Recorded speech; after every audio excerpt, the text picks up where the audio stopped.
Parce que, quand en français on va dire la lune, en anglais ils vont dire moon, bon, le moon plutôt, comme ils vont dire solo moon, moon, ainsi de suite.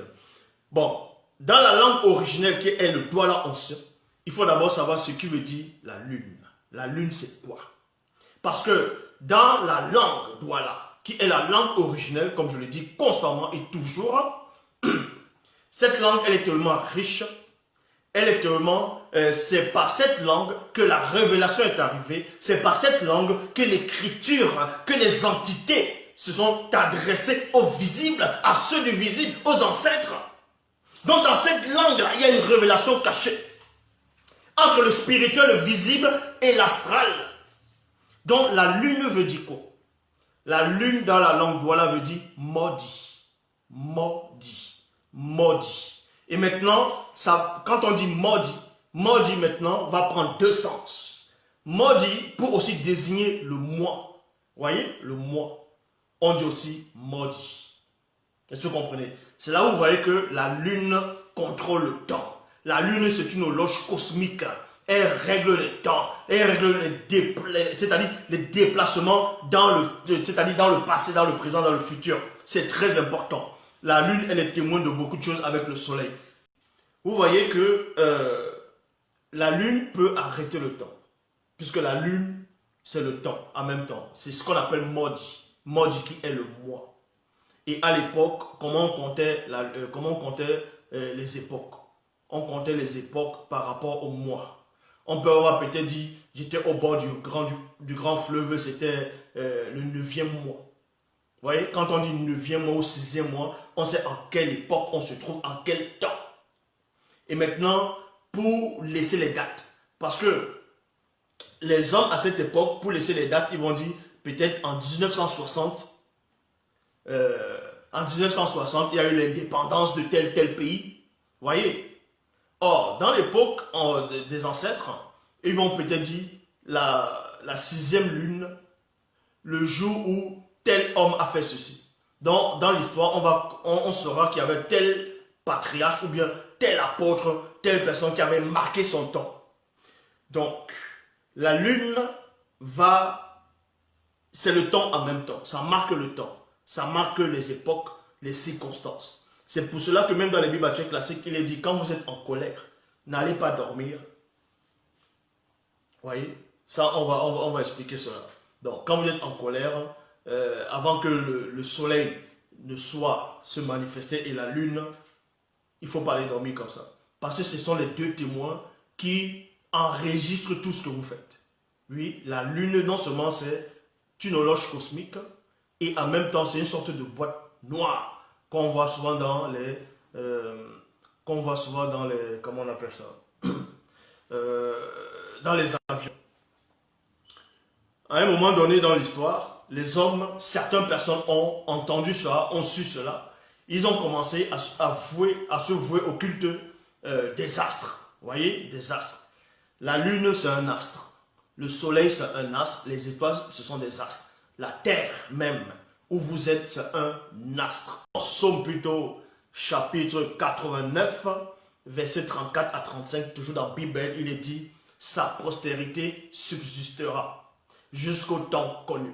Donc ici, là, on s'adressait à ce roi-là, que sa postérité va continuer, va rester en vie, va subsister jusqu'au temps connu. Il y a point virgule, son trône sera comme le soleil. Pourquoi le soleil? Parce que le soleil, c'est la puissance. Le soleil, ça brille. Vous voyez, ça chauffe. C'est pour ça que le soleil va représenter la puissance. Et là maintenant, dans le verset 35, on dit, comme la lune mystérieuse, virgule, il aura une longue durée, virgule. Les deux témoins issus d'au-delà de la non-existence sont fidèles. Point. Ici, on marque pause. Donc, on vous dit ici que le trône, la descendante de ce roi, sera comme le soleil. C'est pour ça que même en France, ils ont pris cela, ils ont dit le roi soleil. Donc, et même chez les Mayas, ils aimaient beaucoup le soleil. Les gens, il y avait des adorateurs de soleil, ils se prenaient pour... même en Afrique, hein, il y a en Afrique les rois corrompus. Même quand tu regardes un roi corrompu, Bon, dans certaines tribus, ils vont dire, mais tu oses regarder le soleil en face. Donc, ils se prenaient pour le soleil. Donc, ils vont parler du soleil. Ils vont dire que Ra, ils vont dire la manifestation visible de Dieu sur le soleil. Ça, c'est ce que les faux bombok racontent. Or, ils oublient la lune. Ils ne savent pas c'est qui la lune, ou bien c'est quoi la lune. Vous pensez que le soleil est plus puissant que la lune? Parce que la lune ne vous brûle pas comme le soleil. Vous pensez que vous méprisez la lune? Vous savez la puissance que la lune a. On vous dit ici que comme la lune mystérieuse, il aura une longue durée. Ça veut dire quoi? C'est pour vous montrer la révélation que la lune, derrière la lune, l'entité qui dirige la lune, maîtrise le temps et l'espace et peut vous rallonger la vie. Elle rallonge la vie, c'est-à-dire en diminuant le temps. En diminuant le temps. Vous voyez? Maintenant, le temps, vous devez comprendre que quand la lune disperse le temps, quand la lune règle le temps, c'est en cela où, quand vous voyez une montre, il y a la plupart des montres ordinaires, il y a deux aiguilles. Il y a deux grandes aiguilles. Il y a deux grandes aiguilles. Les deux grandes, d'abord, vous allez voir une grosse, une petite, deux grosses aiguilles. Deux fois, il y a même trois. Vous voyez, il y a des petits. Bon, quand vous voyez l'heure, on va peut-être marquer 1, ça tourne jusqu'à 24, d'autres c'est 1 jusqu'à 12, d'autres en fonction des montres. Il y a quand même des petits traits. On monte des petits traits comme ça, qui sont collés sur le cadre de la montre, qui sont collés, et c'est là où les numéros apparaissent. En fait, ces petits traits vont désigner toujours une sorte d'aiguille qui ne bouge pas. Et les deux aiguilles maintenant sur la montre vont représenter le soleil et la lune. Et maintenant, c'est l'horloge cosmique qui est en train de tourner. Pam, pam, pam, pam, pam, pam, pam, pam, pam.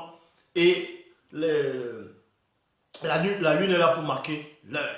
Donc, vous avez une particule du temps à l'intérieur de vous. C'est pour cela que vous arrivez à vous rappeler de ce que vous avez fait étant petit. Vous pouvez vous rappeler de ce que vous avez fait il y a peut-être 6 ans, de ce que vous avez fait hier, mais pas tout à fait précis. Mais vous allez quand même vous rappeler des moments, parce que la lune retient cela en tant que témoin. C'est comme une boîte noire, c'est comme un enregistrement. Et vu que cette lune-là a été créée par la manifestation de la volonté de l'homme, et que l'homme, le premier homme noir, eux aussi, c'est-à-dire est la dernière entité, donc que ce soit le soleil, la lune, les astres, ils ont le même ADN que l'univers, que l'homme noir. C'est pour ça que l'homme, d'abord, premièrement, a la capacité d'enregistrer cela dans son esprit, dans son mundi. Est-ce que vous comprenez? Donc, et c'est là où on vous dit ici dans Psaume 89, verset 35, comme la lune mystérieuse, il aura une longue durée. Donc on vous montre par là que la lune va, en tout cas derrière la lune, l'entité qui est derrière, va raccourcir, va prolonger, va bloquer le temps pour que tu puisses avancer.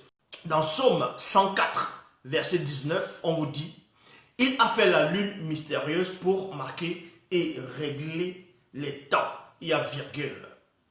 Les époques, fixer les dates, les fêtes, les rendez-vous et les voyages du passé.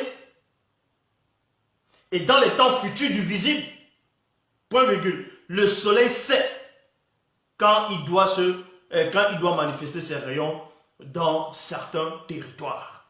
Donc on vous dit ici que l'homme n'a pas la manifestation de sa volonté, c'est-à-dire Mpoli, a manifesté la lune pour d'abord régler les temps. Régler les temps. Bon, on règle le temps. Maintenant, on va régler le temps comment? Donc, on manifeste la lune et la lune va régler le temps. Et c'est là où le soleil va apparaître. Donc, on manifeste d'abord la lune. Parce que la lune est d'abord dans son élément. Premièrement, va présider la nuit. Il est toujours dans l'univers. Donc, la lune apparaît, le soleil et les étoiles. Vous voyez? Maintenant, ils vont apparaître tous dans l'univers. Mais sauf que les astres les plus éloignés, c'est ce qu'on appelle les Gengeti, donc les étoiles. Et on va les mettre très très très loin. C'est pour ça que chez les doigts là, il y a les petits insectes là qui brillent là. On va appeler ça les lucioles, mais en doigt là, on appelle ça Gengeti. Et ça brille comme ça là, la nuit comme ça. Deux fois, quand vous étiez petit en Afrique, même dans les villages, ça te montre le passage. Et oui. Pour ceux qui sont là, qui ont dû vivre ça, ils peuvent dire, ils peuvent témoigner, ils peuvent en témoigner. Donc, ça te montre le passage. Eux, ils appellent ça les lucioles, mais ce sont les Gengiti, donc qui vont représenter les étoiles. Parce que les étoiles aussi pouvaient te montrer l'alignement des astres ou bien la carte des cieux les étoiles peuvent te parler, peuvent toujours parler, mais il faut juste connaître les langages cosmiques et spirituels. Donc, ces lucioles-là, dans ces Gengiti-là, quand tu te perds souvent en chemin dans la brousse, dans la pénombre, c'est-à-dire noir, ces lucioles-là, ils venaient, vous voyez, papa, ils t'éclairaient, donc tu devais les suivre. Et eux, ils étaient attirés vers où il y a la lumière, loin. Donc, tu suivais cela et puis tu rebroussais chemin. C'était ça. En gros, il fallait juste être initié. Parce que les temps sont passés, des siècles. Les gens pensent que le soleil ne sert à rien, la lune, c'est une sorte de chauffage. C'est pas parce que la lune ne vous brûle pas que vous pensez qu'elle ne chauffe pas. Sauf qu'elle maîtrise ses rayons. Elle sait en quel moment, comment, quelle température envoyer. Ainsi de suite. Dans Psaume chapitre 121, Psaume 121, verset 6, il est dit: ainsi pendant le jour, virgule, les rayons brûlants du soleil ne te nuiront point, ni le sort.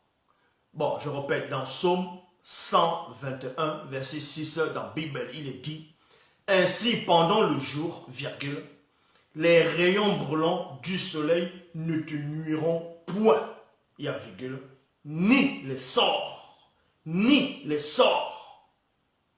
de la lune mystérieuse à la nuit. Donc, la lune jette des sorts. La lune jette des sorts. La lune jette des sorts. Pour ceux qui étaient à Kribi, pour ceux d'entre vous qui sont connectés, qui étaient à Kribi avec moi, quand il y avait le gîte à Kribi, quand on était devant l'océan, là-bas, là, c'est Kribi, on appelle ça l'océan là-bas. Et on sait que c'est la région du littoral, toujours. Mais d'autres vont dire que c'est la région du sud, mais c'est le littoral. C'est à cet endroit là-bas qu'il y avait les Atlantes, dont Batoba et Lodi. Vous avez dû voir le soir, quand on était devant la plage, l'océan, vous avez vu comment la lune s'est manifestée et vous avez vu comment l'ambiance avait changé quand je vous expliquais comment ça se passait. Donc la lune est toujours, elle est mystérieuse, elle parle, elle enregistre. Ce que vous faites dans l'obscurité, vous pensez qu'on ne vous voit pas. La lune, elle enregistre. Le soleil enregistre ce que vous faites dans la journée. Vous pensez qu'on a juste mis des choses qui chauffent, là-bas, là, qui éclairent et c'est tout. On vous enregistre. Hein. C'est pour ça que ces gens-là veulent essayer de faire des trucs comme les satellites. Ils veulent faire les fameux trucs satellites pour essayer d'espionner les gens.